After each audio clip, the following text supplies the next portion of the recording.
Hi, guys, and welcome back to the Fantasy Chancer, the fantasy football show we bring you each and every week here on the Upper Tier podcast on YouTube. If you haven't, guys, already, please like, subscribe, and share the content out. The guys are just doing amazing work at the moment. Pro wrestling, football, interconnecting worlds, as we'll see in the near future, I think, with Cristiano Ronaldo appearing at WWE Crown Jewel.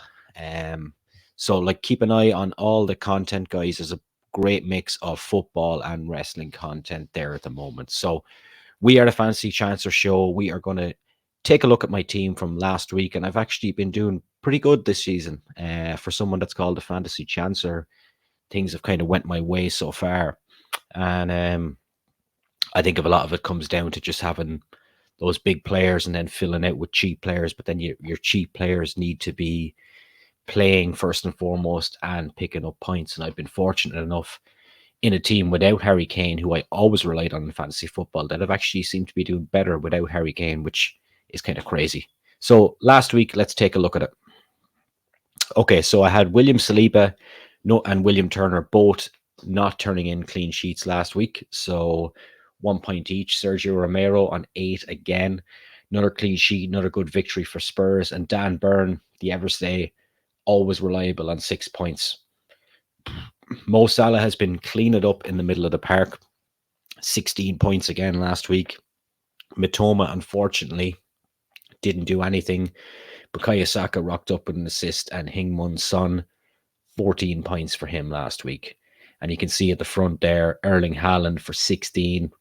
Captain, obviously, again, I don't need to go into it every week, but he's just going to be my captain every week. Ollie Watkins on 11, and Eddie Nketiah came off the bench, and he got 0 because he got carded. But I have a plan for next week to remove Nketiah from my team because, let's face it, he's not clinical enough. I'm going to replace him with a Premier League player that is playing at the moment in the forward line and is actually cheaper than Nketiah. He's in a struggling team, but I'll reveal that next week. On the bench, then, not too much was missed out. And as you can see, Leno, Botman, Makomba, and Lamptey combined total of 4 players there, only 4 points. So didn't miss anything on the bench last week. We go into the league now, and we will have a look at the position. And I find myself still in first. 9 points ahead of Graham Ward. It's very tight. It's very early in the season, so I'm not jumping the gun here, but I'm delighted with the start. And of course, with 80 points last week as well. Like, my goal every week on this thing is to get 50 points. And if I can get 50 points a week, I'm happy. So I've been averaging over that at the moment, and that's why I'm up at the top. But a long way to go. 33 teams in total, and we are going to look at next week. Well, in fact, it's today, because the time this video comes out, it will be Friday. I've got a very busy weekend, but it being the October bank holiday weekend, and best wishes to everyone this weekend, whatever you're doing with the kids, the family, you're going out, whatever. Best of luck to you. So in goals, I've went with Bernd Leno. Brighton and Hove Albion away. Fulham haven't been in good form. I'd expect Leno to be a busy goalkeeper this weekend. Will he keep a clean sheet? Highly doubtful, but I've went for him anyway. William Saliba, Sheffield United at home. You would be expecting Arsenal to get a victory and a clean sheet at the weekend. That would be a banker nearly for me. I certainly think Arsenal will win if they can keep their concentration. Sure, they can get a clean sheet as well, so that's why William Saliba is in there. Sergio Romero goes without saying. He's a very good price. Tottenham are in great form. Another London derby. But Crystal Palace have been poor, and they got stuffed by Newcastle last week as well, so that could be playing on their mind. I fully expect Tottenham to win tonight and go 5 points clear at the top of the table. However, it is October, so don't be getting too used to Spurs on the top. Dan Burn, Wolves away. Wolves struggle for goals. Newcastle compact and organised. I would expect a clean sheet from Dan Burn this weekend. In the middle of the park, Mo Salah, Nottingham Forest at home. Possibly a shout for captain this week, but as I say, I'm going to stick with Haaland, because if you don't captain Haaland, the majority of other people will have captained him, and then you will lose points behind. So you got to what I'm doing is filling out around my captain, and if I can get players that are going to get points around my captain, then I can just leave Erling Haaland as my captain every week, but what I do around the captain is important. And that's where kind of things have changed in fantasy football, because with someone like Erling Haaland, he's just a guaranteed captain. And we've never really had that before. Even when we had Alexis Sanchez doing stuff and Aguero was another good one. But sometimes you'd be like, no, I might switch it up. I might switch from Aguero to Saka or whatever, or Aguero to Salah rather. But at the moment, you just can't look past Erling Haaland. Mitoma as well, Fulham.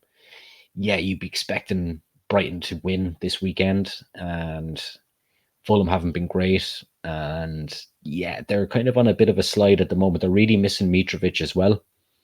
So we're just going to have to see. Maybe Fulham might get dragged into, dare I say, a relegation dogfight this year. Bukayo Saka then, Sheffield United at home. You'd expect a big player like Saka to deliver in a game like this. And Son, Crystal Palace away. Son and Maddison both are on fire. I'd like to have them both on my team, but it's just not financially possible at the moment. So I'm going to stick with tried and tested Son because he never lets anyone down. And up the front, Erling Haaland, Manchester Derby, big game player.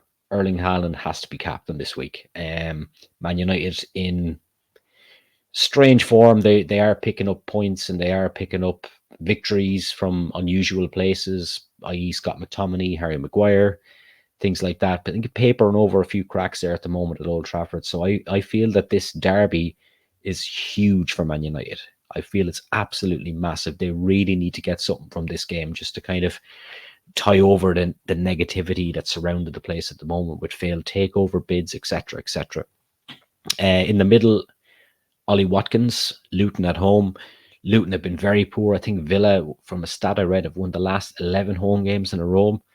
Unai Emery doing a fantastic job there. So Ollie Watkins should be a banker for a goal this week as well. Now, I have Eddie Nketiah in, and I alluded to that I will be replacing him. But however, in the Sevilla game, Gabriel Jesus did limp off with an injury. So I would expect Eddie to get the 90 minutes, or at least close to 90 minutes this weekend. He is a good poacher in the box. So if the right ball falls to Eddie, he could get a goal this week. On the bench then, Matt Turner, Liverpool away, didn't fancy him for a clean sheet. Sven Botman is injured. Makamba, Villa, no, I can only see Villa beating Luton. And Brathwaite, West Ham United away, which is it's not a given either for West Ham United, because with Sean Dyche, you just never know what you're going to get from Everton. So that's pretty much it from me, guys. Have a great bank holiday weekend. Enjoy your family time. Enjoy going out on the piss. Whatever you're doing. I'm busy DJing 2 nights and enjoying family time. So that's pretty much it. And I will see you guys next week. Thanks very much for watching, and subscribe to the Upper Tier Podcast on YouTube.